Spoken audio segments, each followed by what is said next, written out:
आज है 25 जनवरी और हम आज के करंट अफेयर्स देखेंगे। हमारी पहली न्यूज़ है हिमाचल प्रदेश से रिलेटेड। 25 जनवरी को हिमाचल का स्टेटहुड डे होता है। 1971 में ये स्टेट बना था और ये 18वें स्टेट के रूप में शामिल किया गया था। उसके बाद है नेशनल पॉलिसी ऑन इलेक्ट्रॉनिक्स। ये 2019 में लॉन्च हुई थी। इसमें टारगेट था कि $400 बिलियन के जो इलेक्ट्रॉनिक आइटम है प्रोड्यूस करने हैं 2026 तक। लेकिन क्योंकि पैंडेमिक आ गया तो ये टारगेट रिड्यूस हो गया। अब नया टारगेट है कि $300 बिलियन के प्रोडक्ट जो है प्रोड्यूस करने हैं 2026 तक। और एक अलग टारगेट है कि $120 बिलियन के जो इलेक्ट्रॉनिक गुड्स हैं उनका एक्सपोर्ट करना है। उसके बाद है असम वैभव अवार्ड। ये रतन टाटा जी को दिया गया है। असम का ये हाईएस्ट सिविलियन अवार्ड है। असम ने इसके अलावा 2 और अवार्ड अनाउंस किए हैं, असम गौरव और असम सौरभ। उसके बाद है नेताजी का स्टैचू, जो अभी 23 जनवरी को जिसका अनावरण हुआ वो होलोग्राफिक स्टैचू था, वो टेम्परेरी है। जो परमानेंट स्टैचू बन रहा है वो अद्वैत गदानायक जी हैं, वो बना रहे हैं। वो डायरेक्टर जनरल हैं national gallery of modern art के। उसके बाद है MISC। ये कोविड सार्स कोव 2 से रिलेटेड सिंड्रोम है, बच्चों में देखने को मिला है। MISC का मतलब है मल्टी सिस्टम इन्फ्लामेटरी सिंड्रोम। इसमें क्या होता है कि बहुत तेज हाई मतलब काफी लंबा बुखार चलता है। उसके बाद है योग्यता मोबाइल ऐप। जो कॉमन सर्विस सेंटर होते हैं ये उन्होंने लॉन्च किया है। ये कॉमन सर्विस सेंटर जो होते हैं ये मिनिस्ट्री ऑफ इलेक्ट्रॉनिक्स और इंफॉर्मेशन टेक्नोलॉजी के अंडर में काम करते हैं।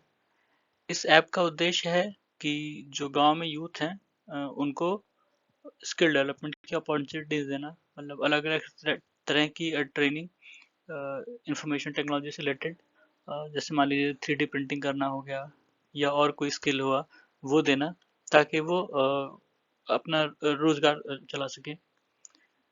फिर है स्पाइस एक्सचेंज पोर्टल। ये स्पाइस बोर्ड ऑफ इंडिया ने लॉन्च किया है। स्पाइस बोर्ड ऑफ इंडिया ये मिनिस्ट्री ऑफ कॉमर्स और इंडस्ट्री के अंडर में आता है।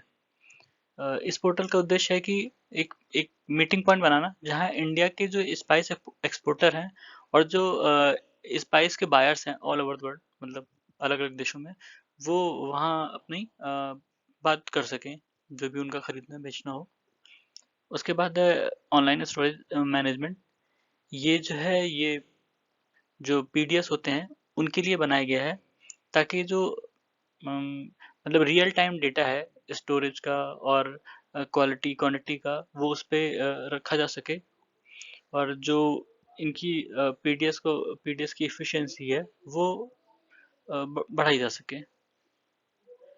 उसके बाद है पीपल्स क्लाइमेट वोट 2021 रिपोर्ट। ये G20 की रिपोर्ट है। इसमें बताया गया है कि जो 67% यूथ है इंडिया में वो क्लाइमेट क्राइसिस को ग्लोबल इमरजेंसी मानते हैं। इसके बाद नीति आयोग ने कहा है कि जो इलेक्ट्रॉनिक व्हीकल्स हैं उनको प्रायोरिटी सेक्टर लैंडिंग की गाइडलाइन में डाल देना चाहिए। RBI की गाइडलाइंस होती हैं। ऐसा क्यों कहा है? क्योंकि जो रिसेंट ट्रेंड देखने में मिला है कि छोटी छोटी कंपनियां जो इलेक्ट्रॉनिक व्हीकल्स पे रिसर्च कर रही हैं उनको लोन मिलने में दिक्कत होती है। तो इनका कहना है कि अगर इसमें हो जाएगा तो इनको आसानी से लोन मिल जाएगा। प्रायोरिटी सेक्टर क्या होते हैं? प्रायोरिटी सेक्टर 8 ऐसे सेक्टर हैं जो RBI ने सेट किए हैं। उसमें मतलब कोई भी बैंक जब लोन देता है तो प्रायोरिटी उनको दी जाती है, इन 8 सेक्टर्स को। Agriculture, MSME, export credit, education, housing, social infrastructure, renewable energy और अदर अदर वो डिफाइन करते हैं कभी कभी।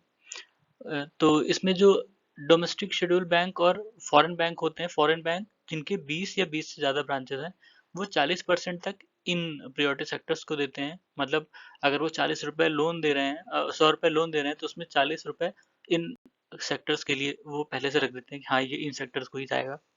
और जो रीजनल रूरल बैंक और स्मॉल फाइनेंस बैंक होते हैं उसमें वो 100 में से 75 होता है, वो इन इन सेक्टर्स को देते हैं लोन। उसके बाद है 12th नेशनल वोटर्स डे। आज 25 जनवरी है, आज ही है। और इसकी थीम है making election inclusive, accessible and participative. उसके बाद है इंटरनेशनल डे ऑफ एजुकेशन। ये कल था 24 जनवरी। इसकी थीम थी चेंजिंग कोर्स ट्रांसफॉर्मिंग एजुकेशन। तो ये थे आज के करंट अफेयर्स। धन्यवाद।